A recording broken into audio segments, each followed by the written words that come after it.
Hi guys, this is Priyanka. Welcome back to learning classes with Priyanka. कैसे हैं दोस्तों आप सब? आई होप सब अच्छे होंगे। देखिए फ्रेंड्स, आज हम जो है एजुकेशन इन मेडिवल पीरियड, जिसे हिंदी में मध्यकालीन काल में शिक्षा कहते हैं, जिस या इसे मुस्लिम एजुकेशन भी कहा जाता है, तो उस टॉपिक को पढ़ेंगे। ठीक है, उस टॉपिक के बारे में डिस्कस करेंगे। ये बीएड फर्स्ट ईयर के सब्जेक्ट कंटेम्प्रेरी इंडियन एजुकेशन से है। ठीक है, तो चलिए वीडियो को स्टार्ट करते हैं, ज़्यादा टाइम नहीं लगाते। तो इसका जो है मीनिंग पढ़ने से पहले ना हम थोड़ा सा इंट्रोडक्शन जान लेते हैं, क्योंकि देखिए हमने वैदिक एजुकेशन के बारे में पढ़ा, बुद्धिस्ट एजुकेशन के बारे में पढ़ा, तो अब ये मुस्लिम शिक्षा क्या है, मेडिवल पीरियड क्या है। ठीक है, अब उसके बारे में थोड़ा सा पहले इंट्रो जान लेते हैं। तो देखिए जैसे कि आप सब जानते होंगे कि भारत को सोने की चिड़िया कहा जाता था। तो भारत को सोने की चिड़िया कहे जाने की वजह से ही जो है भारत में बहुत सारे आक्रमण हुआ करते थे। विदेशी शासक जो थे ना, वो भारत जो है उनके लिए एक आकर्षण का केंद्र बन गया था। वो उन पे भारत पर जो है आक्रमण करते रहते थे। बहुत सारे लोगों के द्वारा आक्रमण किया गया भारत के ऊपर। ठीक है, तो जो मुस्लिम शासक थे ना, वो भारत में राज करना चाहते थे। अब सबसे पहला जो मुस्लिम शासक जो भारत मुस्लिम नेता के रूप में भारत में जाना गया, वो कौन थे? मोहम्मद गोरी। ठीक है, कि Mohammad Ghori is known as the first important Muslim leader in India. कि मोहम्मद गोरी जो है भारत में सबसे पहले मुस्लिम नेता के रूप में माने गए थे। Starting from the late 12 AD until the 18 AD century, मतलब कि 1200 शताब्दी से 18वीं शताब्दी तक India was mostly ruled by Muslim rulers.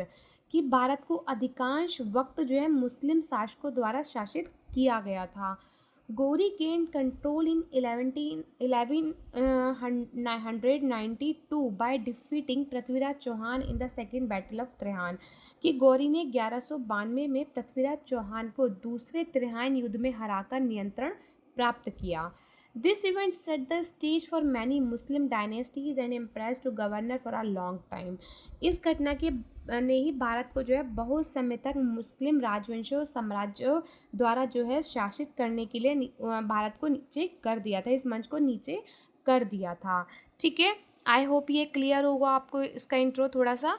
आगे है, during this period education was influenced by Muslim emperor such as Akbar, Mohammad Ghaznavi, Babur, Humayun, Alauddin Khilji etcetera. ठीक है, कि इस दौरान शिक्षा पर मुस्लिम सम्राटों जैसे अकबर, मोहम्मद गजनवी, बाबर, हुमायूं और अलाउद्दीन खिलजी आदि के प्रभाव में थी। ड्यूरिंग दिस पीरियड तुर्क और अरब introduce new culture, custom and institution within the country. कि इस दौरान जो है तुर्क और अरब ने देश में नई संस्कृतियों, रीतियों और संस्थानों को प्रस्तुत किया। ठीक है, यहाँ तक क्लियर हो गया आपको इसका इंट्रो। आपको बिल्कुल आपको बिल्कुल सिंपल सब मतलब शब्दों में बोल सकते हैं कि मैं समझा देती हूँ कि आपको कैसे लिखना है इसका इंट्रो। कि मोहम्मद गोरी को भारत का प्रथम जो है मुस्लिम शासक माना जाता था। ठीक है, आप ऐसे लिख सकते हो कि मोहम्मद गोरी से लेकर मुगल राज्य की समाप्ति तक, अर्थात मतलब हम बोल सकते हैं कि 12वीं शताब्दी से 18वीं शताब्दी तक जो है भारत में मुस्लिम शासकों का अधिकार रहा। ठीक है, 1192 में त्रेहान के द्वितीय युद्ध में पृथ्वीराज चौहान को हराकर किसने शासन किया? मोहम्मद गोरी ने भारत में मुस्लिम शासन की जो है स्थापना करी। ठीक है, आप फिर उनके नाम लिख सकते हो, जैसे मैंने यहाँ पे आपको नाम बताया कि कौन प्रभावित हुए थे मुस्लिम सम्राटों से, जैसे अकबर, मोहम्मद गजनी, बाबर, हुमायूं, अलाउद्दीन खिलजी। ठीक है, तुर्क और अरब देश ने इंट्रोड्यूस किया था न्यू कल्चर कस्टम को। सॉरी। तो देखिए मैंने दोबारा आपको क्यों बताया, ताकि आपको जो है याद रहे, क्योंकि एक से दो बार पढ़ने से हमें ईजिली याद हो जाता है। ठीक है, तो इसलिए मैंने आपको दोबारा रिपीट कर दिया कि आप इस तरीके से लाइंस को लिख सकते हैं। ठीक है, अब मेन फीचर्स और characteristic of Muslim system of education. तो देखिए मेन फीचर्स क्या थे उसके बारे में पढ़ेंगे, उससे पहले जान लेते हैं टाइमिंग क्या थी। तो 12 AD से लेकर 17 AD तक जो है उस टाइम की पीरियड को जो है मुस्लिम सिस्टम ऑफ एजुकेशन कहा जाता है। ठीक है, the main feature of this system में बी समराइज्ड एज फॉलो। अब इसके मेन फीचर्स पढ़ लेते हैं कि इसमें क्या क्या विशेषताएं थी। तो सबसे पहले हम बात करते हैं इसकी एडमिनिस्ट्रेशन और फाइनेंस ऑफ एजुकेशन के बारे में, कि इसको फाइनेंशियली कैसे सपोर्ट मिलता था, ये किसके कंट्रोल में थी, एजुकेशन किस टाइप की थी। ठीक है, तो 3 facts need mention in the contest of administration and finance of Muslim system of education. सबसे पहला है indirect control of the state, कि during the medieval period all the Muslim king established मकताब एंड मदरसा to propagate Islamic religion and culture, कि मध्यकालीन काल के दौरान सभी मुस्लिम राजा इस्लाम धर्म और संस्कृति को प्रसारित करने के लिए मकताब और मदरसों की स्थापना करी। तो ये तो सिंपल सी बात है कि मुस्लिम एजुकेशन कहाँ दी जाती थी, मकताब में और मदरसाओं में दी जाती थी। और किस लिए दी जाती थी, ताकि जो है इस्लामिक धर्म का जो है प्रचार प्रसार किया जा सके। ठीक है, तो ये जो मकताब और मदरसा थे ये किसके द्वारा इस्टेब्लिश किए गए थे, ये किए गए थे मुस्लिम राजाओं के द्वारा मेडिवल पीरियड में। जैसे हमने बुद्धिस्ट पीरियड में पढ़ा था ना कि मठ और विहार में बुद्धिस्ट एजुकेशन दी जाती थी। तो जब इनके द्वारा मुस्लिमों के द्वारा जो मकताब और मदरसा स्थापित किए गए ना, तो बुद्धिस्ट पीरियड के जो मठ और विहार थे ना वो तो ख़त्म ही हो गए ऑलमोस्ट। ठीक है, they also provided financial aid to these, उन्होंने इनको वित्तीय सहायता भी प्रदान करी। ठीक है, इनके द्वारा उनको हेल्प भी की जाती थी। Free education second, no fee or charge in these मकताब एंड मदरसा, कि इन मकताब और मदरसा में कोई फ़ी चार्ज नहीं की जाती थी। सभी स्टूडेंट को इन मकताब और मदरसा में जो है फ्री फूड और क्लोथिंग भी दी जाती, मतलब कपड़े और खाना भी इनको फ्री दिया जाता था। जो ब्रिलियंट स्टूडेंट थे ना उनको स्कॉलरशिप दी जाती थी। ठीक है, तो कुछ स्टूडेंट शायद समझते होंगे ये बात मकताब और मदरसा की, कि फ्री एजुकेशन देने की, कि फ्री एजुकेशन मिलती थी, फूड और क्लोथिंग उनको फ्री मिलती थी, और अच्छे स्टूडेंट को स्कॉलर, जैसे आज भी होता है तो कि जो स्टूडेंट ब्रिलियंट होते हैं उनको स्कॉलरशिप दी जाती है। ठीक है, next is source of income. तो देखिए, जब उनको फ्री एजुकेशन मिलती थी, स्टूडेंट से कोई चार्ज नहीं लिया जाता था, तो फिर इनकम कहाँ से आती थी, सोर्स ऑफ इनकम क्या थी। तो during this period all the Muslim emperor gave financial aid to मकताब एंड मदरसा, कि जो मुस्लिम सम्राट थे ना वो मकताब और मदरसा को वित्तीय सहायता प्रदान करते थे।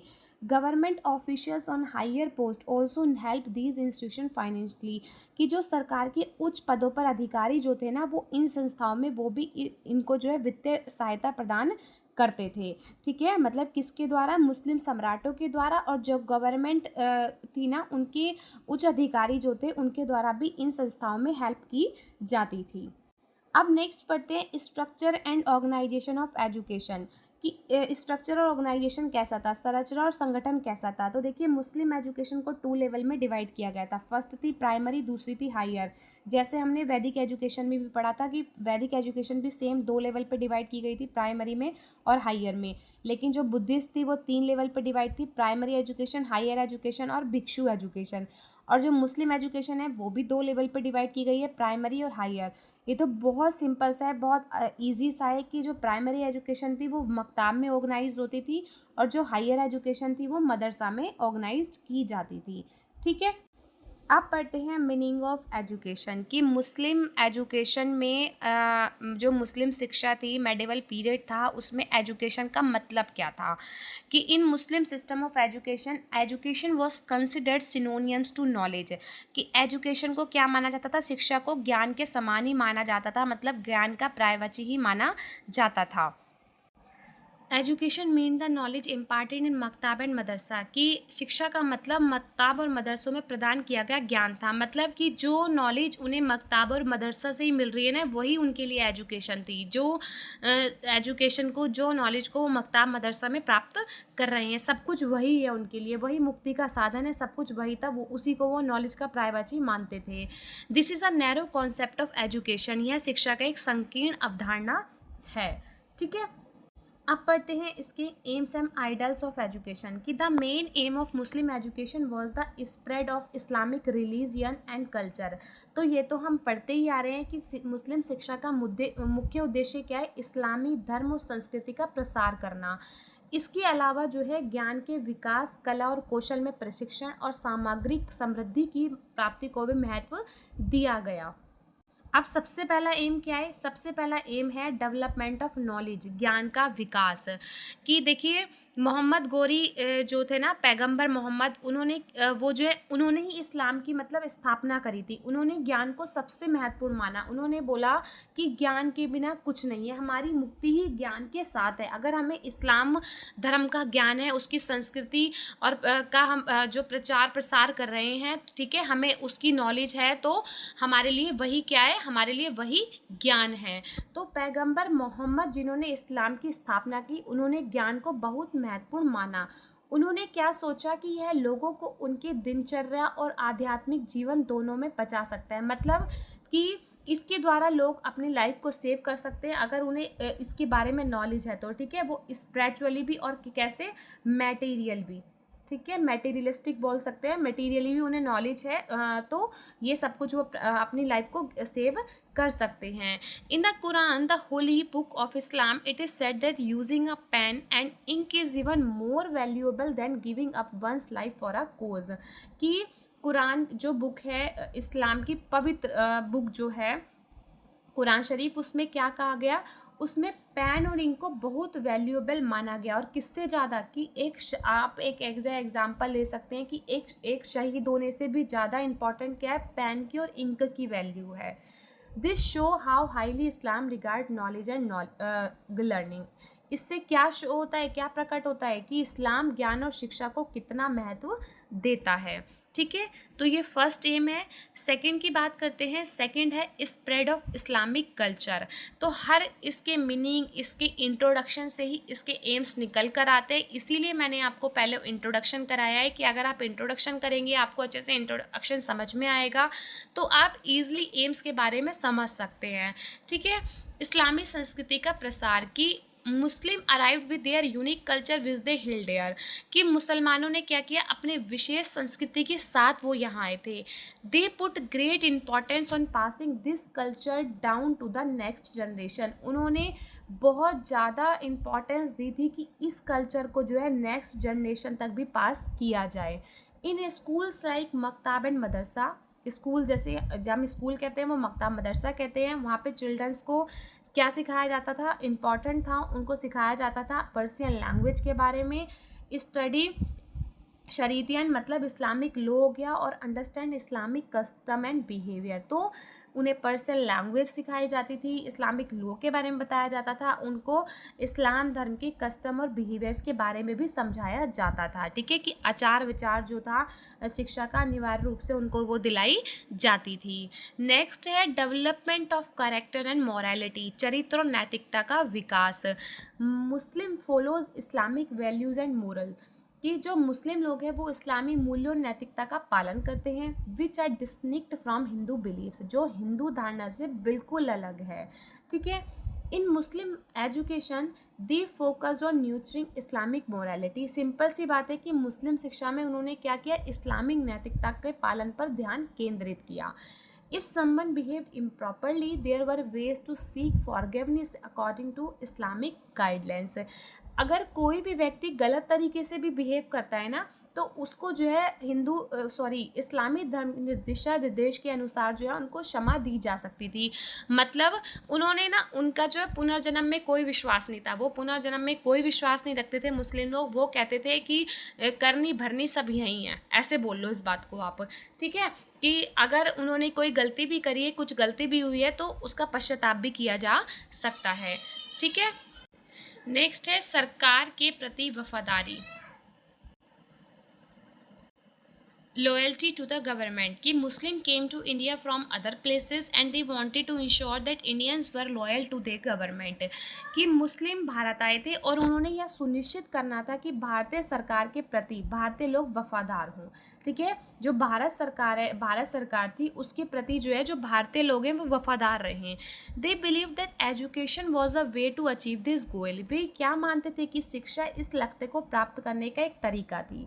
They encourage Indian to learn Arabic and Persian language and adopt Islamic custom. उन्होंने भारतीयों को अरबी और पर्शियन भाषाओं को सीखने और इस्लामी रीति रिवाजों को अपनाने की सलाह दी। जिन्होंने ऐसा किया उन्हें जो है सरकार के महत्वपूर्ण पदों पर नियुक्त किया जाता था। मतलब मुस्लिम लोगों ने पता है क्या कहा? ये कहा कि इंडियंस को कि आप जो है अरेबियन और पर्शियन लैंग्वेज को और इस्लामिक कस्टम को जो है अडॉप्ट करो, ठीक है? उसको फ़ॉलो करो, और जो ये सब कुछ फ़ॉलो करेगा ना, उनको सरकार के जो है उच्च पदों पर नियुक्त किया जाएगा, ठीक है? मतलब हम एक तरीके से बोल सकते हैं इन अ वेरी सिंपल लैंग्वेज कि उन्होंने लालच दिया कि अगर आप हमारा धर्म अपनाओगे, हमारी लैंग्वेज को अपनाओगे, तो आपको जो है सरकार के द्वारा उच्च पदों पर नियुक्त किया जाएगा, ठीक है? नेक्स्ट है education of art skill and vocations, कि when Muslim came to India in the 12th century they found that there was already a lot of advancement in arts and skill here, कि 12वीं सदी में मुस्लिम भारत आने पर उन्होंने क्या देखा कि यहाँ कला और कौशल के क्षेत्र में पहले से ही बहुत उन्नति हो चुकी थी। Muslim ruler themselves had expertise in various art and skill, जो मुस्लिम रूरल थे ना, जो मुस्लिम शासक थे, वो खुद भी विभिन्न कला और कौशल में माहिर थे। Most of these ruler were big fans of art and craftsmanship, so they made sure that education in art and craft was given special important. मतलब मुस्लिम लोगों को भी आर्ट करना अच्छा लगता था, उनके भी वो भी बहुत बड़े फ़ैन थे कह सकते हैं कि आर्ट के, ठीक है? तो उन्होंने उसको अपना वोकेशन ही बना लिया, अपना व्यवसाय बना लिया, ठीक है? नेक्स्ट है attainment of material prosperity. In Islam there is no belief in reincarnation, की मतलब इस्लाम में पुनर्जन्म को कोई मान्यता नहीं है। अभी हमने लास्ट में ही बात करी है इस बारे में कि वो पुनर्जन्म में कोई विश्वास नहीं रखते थे। So Muslim tend to focus on enjoying the present life. तो वो क्या क्या चाहते थे? देखिए, किसी ने फ्यूचर तो देखा नहीं, ठीक है? किसी को क्या पता फ्यूचर के बारे में, तो वो कहते थे आज जो हम जी रहे हैं ना, उस पल को जी लो। जैसे ये बोलते हैं ना कि जो पल हम जी रहे हैं ना वो खुशी खुशी बिता लो, तो वो अपनी प्रेजेंट लाइफ को जो है लग्जरी लाइफ की तरह जीते थे, सिर्फ किसको छोड़ के? औरंगजेब को छोड़कर, ठीक है? Many Muslim ruler expect Aurangzeb lived in a luxury life, which is why they thought it was important to promote education in art and skill for making material things। ठीक है, आपको क्लियर हुआ यहाँ तक? नेक्स्ट है स्प्रेडिंग द इस्लामिक फेथ, कि during medieval times the primary goal of Muslim education was to promote and spread the Islamic religion. ये तो हम स्टार्टिंग से ही पढ़ते आ रहे हैं कि मुस्लिम शिक्षा का प्रमुख उद्देश्य इस्लाम धर्म को प्रमोट करना और फैलाना था। इन मकताब एंड मदरसा teaching about Islamic belief was mandatory, कि मकताब और मदरसा में जो है इस्लामी धर्म के बारे में पढ़ाई करना अनिवार्य था, मैंडेटरी थी उनके लिए कि मकताब और मदरसा में जो है इस्लामी धर्म तो पढ़ाया ही जाएगा। Additionally student learn about Islamic history and literature, इसके अलावा छात्र इस्लामी इतिहास और साहित्य के बारे में भी सीखते थे। Those who Indian who converted to Islam received support and the capable ones among them were given important role in the government। ये तो हमने अभी पढ़ा था कि जो भारतीय जो है इस्लाम धर्म को मान्यता देंगे, उसको अपनाएंगे, उसके बारे में सीखेंगे, तो उनको जो है सरकार में महत्वपूर्ण पदों पर नियुक्त किया जाएगा। यही तो पढ़ा था हमने अभी, ठीक है? तो आई होप आपको क्लियर हो गया हो, क्योंकि देखिए एक ही एम्स आप पढ़ रहे हैं, उस एम्स में से ही आपको काफ़ी सारे टॉपिक जो है एम्स के समझ में आ जाएंगे, ठीक है? कि आपको और अगर आपसे ये लॉन्ग क्वेश्चन में पूछा जाता है ना, तो आप इसका जैसे इंट्रो लिख दीजिएगा, उसके बाद मीनिंग लिख दीजिएगा। मैंने स्ट्रक्चर बताया उसका कि 2 लेवल पे डिवाइड किया गया, फाइनेंस किसने किया था, ये सब हमने पढ़ा, ठीक है? तो और अगर एम्स भी साथ में पूछे जाते हैं तो पहले मैं आपको बोलूँगी कि आप उसकी हेडिंग्स लिखिएगा एम्स की। मैं हर टॉपिक में आपको, देखिए मैं कुछ टॉपिक्स होते हैं, मैं आपको बोल देती हूँ ये बात कि आप कभी भी अगर लॉन्ग क्वेश्चन कर रहे हैं ना, तो आप हेडिंग्स तो डेफिनेटली लिखिए। पहले हेडिंग्स लिखिए, फिर उसको 1 बाय 1 डिफाइन कीजिए, ठीक है? हेडिंग से अच्छे मार्क्स मिल जाते हैं, ठीक है? अगर आप पैराग्राफ में पॉइंट्स में लिख दोगे ना, तो एग्जामिनर इतना चेक नहीं करते हैं। आप हेडिंग्स लिखोगे तो बहुत अच्छे चांसेस होते हैं कि आपको जो है अच्छे मार्क्स मिलें, ठीक है? आप उसका फ्लो चार्ट बना सकते हैं, उसके बाद जो है 1 बाय 1 आप उसको डिफाइन कीजिए, ठीक है? आई होप ये आपको क्लियर हो गया हो। अगर आपको वीडियो अच्छी लगे तो लाइक, शेयर एंड कमेंट जरूर कीजिएगा। देखिए शेयर भी कर दीजिएगा अपने फ्रेंड्स को अगर आपको भी अच्छी लगती है तो, ठीक है? और अगर चैनल पे नए हैं तो चैनल को सब्सक्राइब कर दीजिएगा, बेल आइकन को भी प्रेस कर दीजिएगा। मिलते हैं अपनी नेक्स्ट वीडियो में। Bye bye and take care and thank you so much for watching this video.